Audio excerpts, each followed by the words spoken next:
Thank you for joining us once again from the dome of the Arthur John Conference Center. The debates are still underway. We're actually still at the supplemental provision considerations. We're going through by each ministry, and of course questions are posed by the opposition and are responded by government members of parliament. Specifically in studio with me at this time, we have Minister within the Ministry of Public Works, the Honorable Deodat Indar, and we'll be discussing his allocation under his ministry, and also we'll get into a little bit about local content and also the NRF, those two legislations that were tabled earlier today. Thank you so much for being here. Thank you for having me. All right, so first of all, we see some $2.4 billion being allocated. We see in this Cherry Dragon International Airport getting some amount. There's ferry, the road expansion project, and bridges. Can you paint a picture for us to understand exactly how this amount of money will be able to strengthen and expand towards our development? Okay. Well, thank you. Well, there are two bridges there that we have to fix. One at Bamia, and the other one is in a place called Isano. I don't know if you know the interior well, but if you go to a place called Isano, to get to a place they call Cornfield, now I know the area, I've been there. Back in the day, I would go to those places. So they had a bridge that was really in a bad state there, that was impassable, and we had to fix it, right? So that is on the bridges. With respect to the road, the Mandela Road, the Sheriff Mandela, so there is a provision there for 1.6 billion. And that was voted on and passed. So that is really for works that we have actually aggressively pushed. So we have actually budgeted about $2 billion and 75 million for 2021. That has been expended already. We have actually gone beyond that and put more work in. So that 1.6 billion is actually extra work that will be done by the end of this year, which is the next couple days. So we had to get that money to pay because we've been pushing, as you know, the pavement works are finished, the median, the markings of comments have not finished as yet, and we have to bring in some of the road sign and the lightings and so, right? So that is a testament that we have pushed that project, made sure it is finished, so that, you know, commuters who have waited long years for that project to finish, right? Also, we have $115 million in that supplemental bill that came, and that's for CDC and river defense. 5 areas really, 5 areas. Manila, Legwan, Zilot, and we have Gorop in Essequibo. So that 5 area that we're dealing with there is really to deal with, you know, the erosion cycle in these various areas, you know, have an impact on the sea defense. So you have to keep maintaining that all the time, because with the kind of rains you see, the kind of high tides you see, and if your sea defense is porous, it spells trouble. Simply because salt water destroys not just the crops, it destroys the land too. You're not able to farm for a long time on it when it is destroyed by the salt water. So we have to make sure that we maintain the sea defenses. It's something that you know, we put significant amount of interest on. And in addition to that, we have 420 million for the Cherry Dragon International Airport. So in the initial design that the APNU signed, the contract they signed with China Harbor, they did not have a conveyor baggage system in the design. It was left out. So here we are, when you go to the airport, and every traveler knows this, the check-in, you got to fetch your bag to a scanner and then it goes. So it's a fetch your bag kind of operation, right? But I mean, we are modernizing this country. We're building the airport out to a good standard.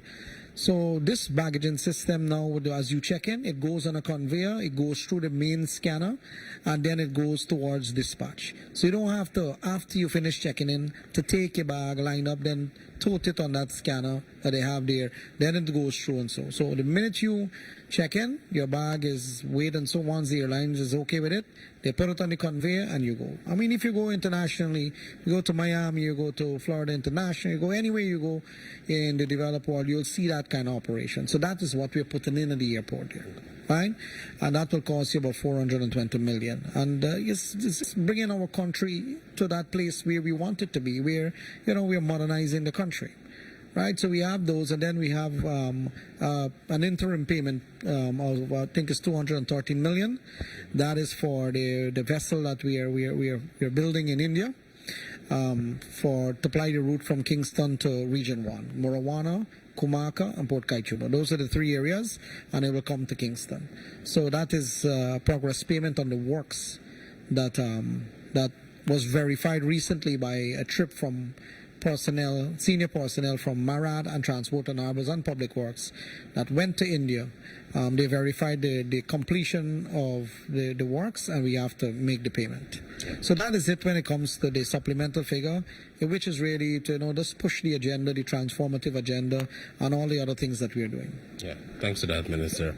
Of course, these works will, like you rightfully said, contribute to the transformative development agenda that President Ali often speaks about. Correct. I want us to shift gears a bit towards local content. I know this is something that you've been passionate about, and this is not something new in your capacity as minister, but previously being president of the GCCI, you would have had exposure consultation. So in your context, having that private sector background, how necessary has this become?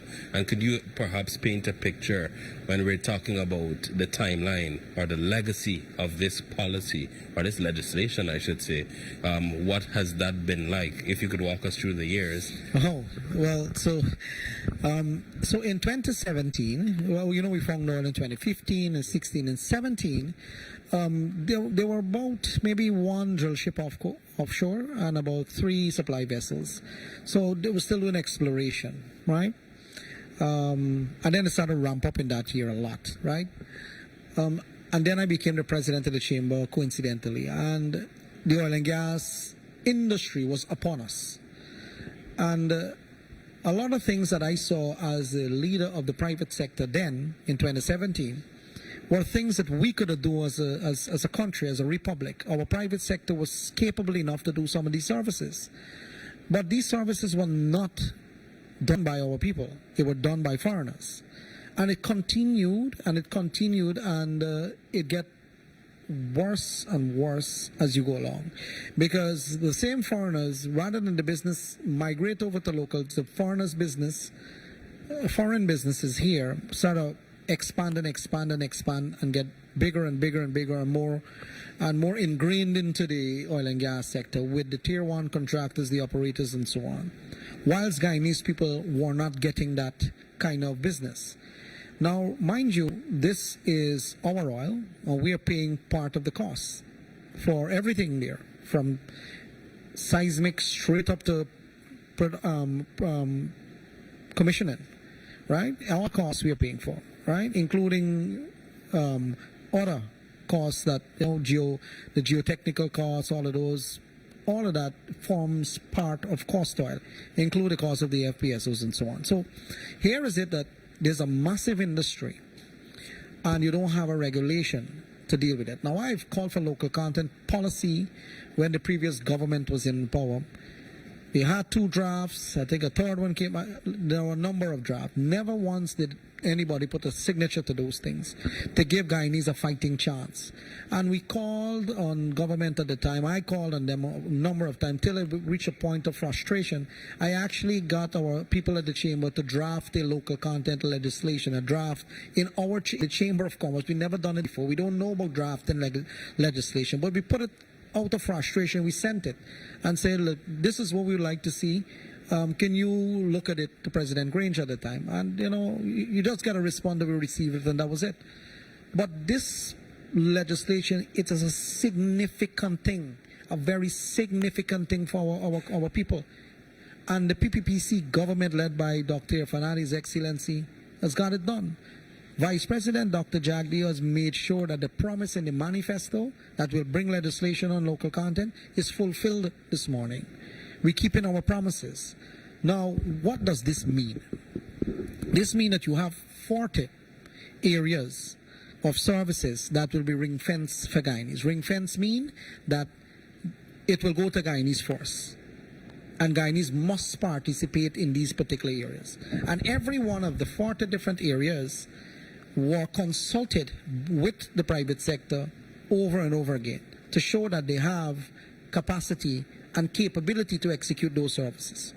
Now, persons cannot say they don't, simply because Exxon themselves, the operator themselves, put out information that over 800 Guyanese companies are working in the sector. That means they are working, they have capacity and competence to do whatever work they're doing. Significant values attached to the business that Guyanese are doing too. So Guyanese did, over the past 5 years, develop capabilities in various areas.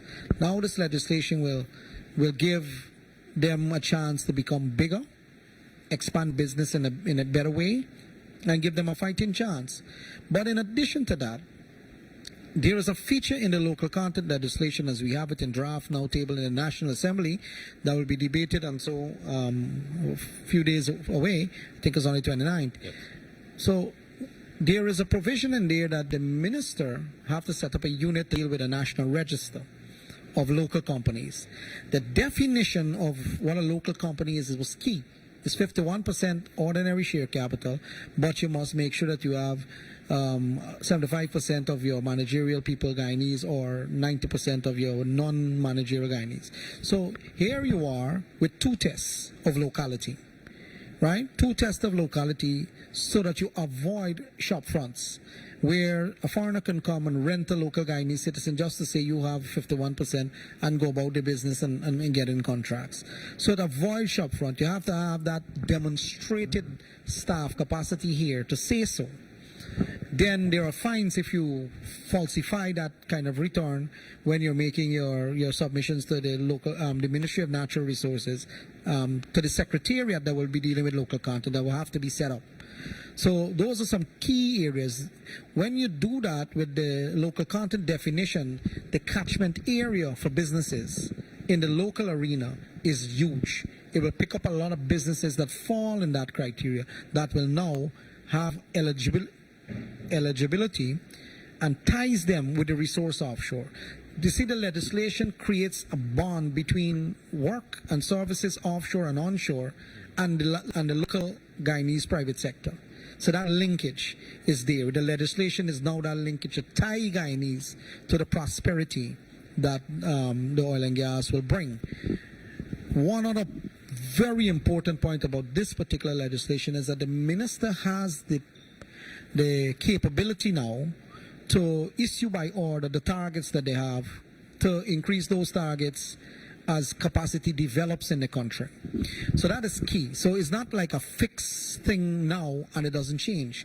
So the minister can do by order. He can, if capacity move up in any one of those 40 different areas or more areas to be added to that area, that ring fence list, can do it by order. That means that the legislation is now a living document moving alongside as the sector develops.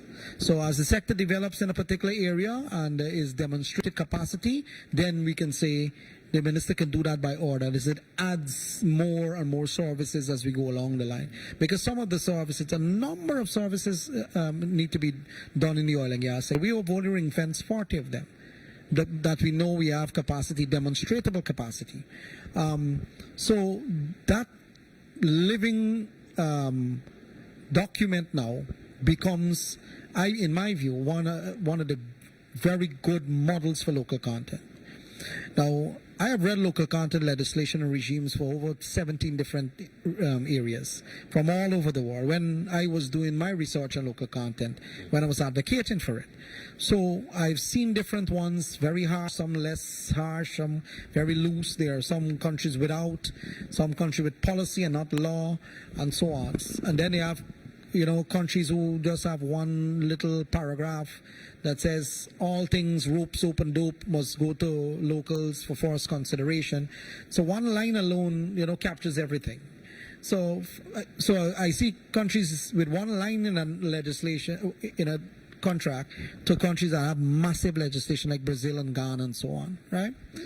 So, but this one that we have done is a mixture. You have the targets that you set, which are the hard targets, and then you have the ability to change that via order. So, all in all, I believe that the Guyanese people won today. When this legislation is passed, the Guyanese people now have a fighting chance to get into business, something that it's difficult to get into, especially when you have companies that are working with each other a while and they have developed a good relationship and they're married together to some extent. The systems are ingrained with each other. Personnel know each other. For a company to break into that is very difficult. And we must recognize that difficulty. But the legislation now would help with current capacity and it would help with new entrants into the business. And that is key. Yeah. Thanks for that, Minister. My next question to you at this time has to be with consultations. Are you satisfied with the amount of consultations that took place? And perhaps there might have been concerns by some persons raised, and were they addressed in the final document? And, where does that take us into a more inclusive society? Well, all I can say to you about consultations, my brother, is that I think that is misplaced. Whoever making those comments, there were consultations on the previous government drafts over and over and over and over again. All you are doing is consultations. So I came up with the conclusion that it's really kicking the ball in the green field and say we are having consultations whilst the sector is moving on.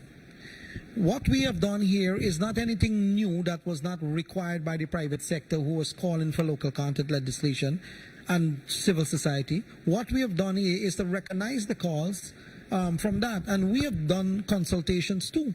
We had a panel, a high-level panel set up by the president to deal with local content. They provided a report. We had consultants. We met with the private sector over and over. Minister Vikram, Vice President Jagdeo did the last round of it as well. He did it himself. So we know that consultation was not an issue on this.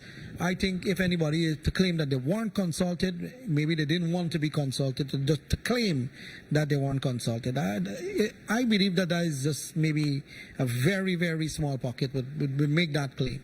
But I think we've been through enough consultations, and we can't just kick something this important into the green field. You have to draw the spigot and say, well, we're going to put a legislation, we're going to put it down, and we're going to monitor it, measure it, and try to improve it as we go along. Yeah. Do you see this legislation, when enacted, really taking Guyana into that transformative development that the president speaks about? Yeah. If so, how? Well, I can tell you, a lot of the companies that, like the foreign companies that operate here, that are providing these same services that are ring-fenced, these companies are, they got businesses here, Trinidad, Mexico, in the U.S., Suriname, and different places. But the growth here enables some of them to move in other countries. Some of those companies didn't grow outside and then come here. Some of them grew here and then expanded elsewhere. So that capability is now in the horizon of Guyanese people to get in, grow, so that you can expand out and go too. So that is what it means. It means to say that rather than, a foreign company to rent a lay-down yard and monetize their land, that needs to go to Guyanese. Guyanese can monetize that. A conference facility, equipment, transportation, trucks, ground transportation, cargo management, brokerage, the entire logistics operation. Work permit stuff, all the immigration stuff, food supply, chandlery and other deck spares. You name it, it's down there, some of the fabrication side, structural fabrication. So we have pest control, environmental services, a lot of them, and there are 40 of them. So a lot of company now can enter into the market and get a piece of it, because a piece of the spending sometimes is material enough to be shared by a number of companies to partake in the service delivery, right? So it means to say that Guyanese have a chance to get in and actually get business from this massive industry that you have offshore, Thanks for that. Of course, it is important to note that we are still young in this. There's so much more and so much more opportunities that will be created as the years go by. But specifically, I want us to look a little bit on the NRF and what it means to Guyanese. What revision will be made, and how will it really impact the livelihoods of everyone in Guyana? Well, the NRF is the management of the take that Guyana gets from the contract. And it's banked in an overseas account. So there's a lockbox system. So the money goes into the account. That has not changed. What has changed is the drawdown rules and the management of the fund, the governance of the fund. So there is a board of directors is in the proposed legislation that will function in the management of the fund, right? An independent board, and there is exclusion who cannot be on that board. So people like members of parliament, they can't be on that board, right? So it takes away a large group of people. It takes away political interference away from the management of that. The board will be made up of persons that are not within the political arena. As you can see, there is a particular exclusion of who should not be on the board. That is the first thing. The second thing is the previous NRF that they had enacted had some very complex rules for drawdown, very complex. Seasoned finance people find it difficult. Now, when you have a natural resource fund, which is the oil money for the entire citizenry, every citizen must know about it. So they must know exactly what is going into how much money is spending into this particular area. They must know, the taxi driver must know what's going on. So it was made simple with this, the drawdown rules were made simple with this legislation, this NRF that we just tabled. In the previous one, it had a macroeconomics committee, oversight committee. It had about 21 members and things. That is a very large committee. So sometimes it's difficult to get things done when you have that kind of spread.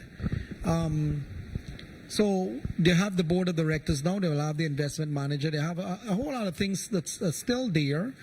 But with respect to the committee, it's sized down now, right? It's sized down now with the oversight committee in the legislation. So you get things done in a more transparent way. Again, the entire money that you have set aside there that comes from the oil revenue is placed in a lockbox system.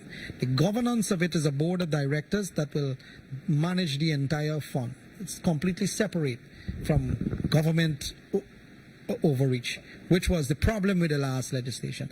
Too much overreach into the thing. So we are really keeping government out of it to some extent, right? So that is one of the good things about the legislation that we have now. So simplicity is one of them. The governance structures change. And now just remind yourself that this sovereign wealth fund will be one of the biggest in this hemisphere simply because of the amount of resource you have offshore and more companies are finding oil.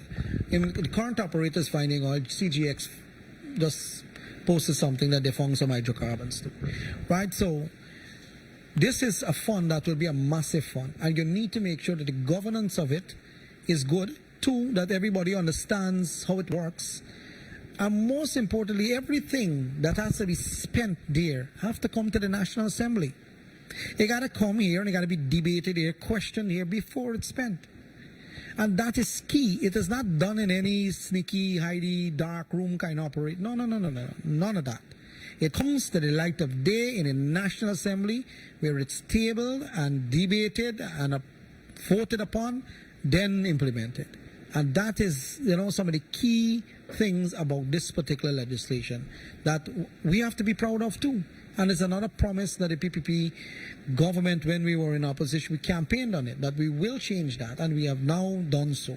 So these two pieces of legislation that came today to the Parliament are very significant for the oil and gas sector. We have not had any kind of legislation, any kind of legal architecture to govern, apart from the old Exploration Act from the 80s, to govern what you have today. So the old Exploration Act from the 80s, the oil and gas sector has moved so far in the future, and we still have a legislation from the 80s dealing with operations in 2021.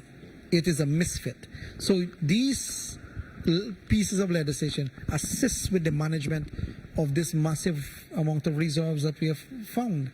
And I think that Guyanese should rest assured that the monies coming from oil and gas will not be splurged in any way, shape, and form. We're not in that. Our government clearly stated that. We're not in that business.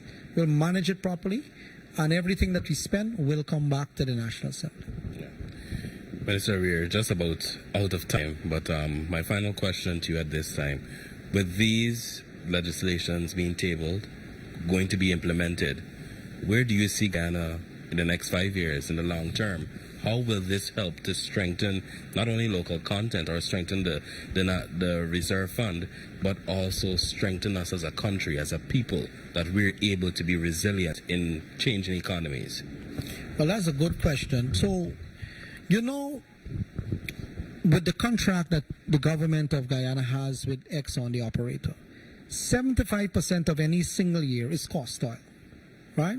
So that money is spent in the private sector, right? The balance of it, which is 25%, goes half and half between the operator, the profit, goes half to the operator and half comes to the government, right? Which is 12.5%. So you get 2% of the royalty and you get 12.5% of the profit, which represents 25% of the total year spent, because cost oil cannot exceed 75% in any given year. So that's 75%. It's a lot of money that is being spent. So this local content legislation is really designed for Guyanese participation in that spend. The 12.5 and the 2% that we're going to get, the 2% that we're getting, that we're sending to the bank in New York, in the National Resource Fund, or the Sovereign Wealth Fund, that is still there. We have not trouble centered our money so far. So that is still there. And that is what the NRF will govern, how that is spent and go back into the economy through the Parliament, and it will go through whatever program it is going into. So the money goes in two places. One's go through the NRF fund that comes through appropriation through Parliament and spent in the economy. But then you have the private sector piece, which is the cost oil that is done by the operator, that we don't have, you don't have to go through our appropriation. So that is what this local content legislation will have Guyanese access in, that spend there, right? So what it means for us in terms of where we're going, our transformative agenda has been clear to everybody. We have spoken about it at length and breadth. Every function that we get to talk about it and let the people know where we are going, sharing our ideas, is known. We want to make sure we have proper hotels, good shore bases, good roads, good bridges, so good medical systems, educational systems, good response from the police, you name it, health and so. So we know where we want to go with the infrastructure in the various sectors. And then we want to build out a good agricultural system, right? To make sure we feed our people. So we know where we want to go. This is helping us to manage in that. The NRF piece and the local content piece is helping the private sector to develop. Because when the private sector develops, what happens? They make more money, more taxes come into the government coffers, right? So, and more jobs are created in the economy. So more mouths are fed. So it's the knock-on cascading effects that they will have. And that will see that, the entire country being lifted up. And I think that is where everybody wants to see Guyana go. Down in our hearts, regardless of political views, we all want to see Guyana and Guyanese develop. Thanks for that. Thanks for those wonderful words to end our program. And thank you to our listeners, viewers of this discussion. Remember to stay tuned wherever you are viewing this program as we continue to update you on the happenings here in the dome of the Arthur Chung Conference Center. I was your host, Travis Bruce. Thanks for joining us.